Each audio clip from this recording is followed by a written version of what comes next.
রংপুর ৬ পীরগঞ্জে আল্লাহর অশেষ রহমতে দক্ষিণ পূর্ব এশিয়ার সর্ববৃহৎ কয়লার খনি। এরপরে সেখানে লোহার খনি, ধাতব দ্রব্যের খনি, চীনামাটির খনি, খনিজ সম্পদের সমৃদ্ধ এই রংপুর। মাননীয় প্রধানমন্ত্রী কিছুদিন আগেই সফর করেছেন সেখানে। শহীদ আবু সাইদের কবরের একটু পাশ থেকেই আমাদের কয়লার খনি শুরু। তো আমি মাননীয় মন্ত্রী মহোদয়ের কাছে জানতে চাই, আমাদের এই খনিজ সম্পদগুলো উত্তোলন করে কয়লা শিল্পভিত্তিক কলকারখানা নির্মাণ এবং বেকারত্ব নিরসনের জন্য কোনো পরিকল্পনা তার আছে কিনা।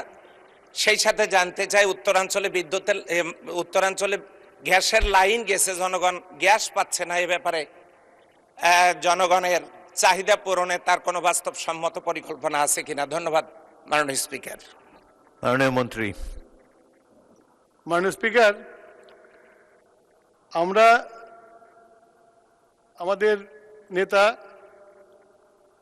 প্রধানমন্ত্রীর নেতৃত্বে বাংলাদেশে গত দীর্ঘ 17 বছর ফ্যাসিস্ট সরকারের আমলে কোনো রকম কূপ খনন করা হয় নাই, দেশীয় সম্পদ উত্তোলনের ব্যবস্থা করা হয় নাই। আমাদের মাননীয় প্রধানমন্ত্রী নির্দেশ দিয়েছে, দ্রুত আমরা এই কূপ খনন করে বিভিন্ন জায়গায় গ্যাস আবিষ্কার করার চেষ্টা করছি। এবং উনি যে ওনার এলাকার যে পাথর এবং সোনার খনির কথা বলছেন, ওটাও আমরা করব, দেখব ওখানে সঠিক আছে কিনা। সিসমিক স্টাডি চলছে, স্টাডি শেষ হলে আমরা এদের কাজ করব। ধন্যবাদ মাননীয় স্পিকার।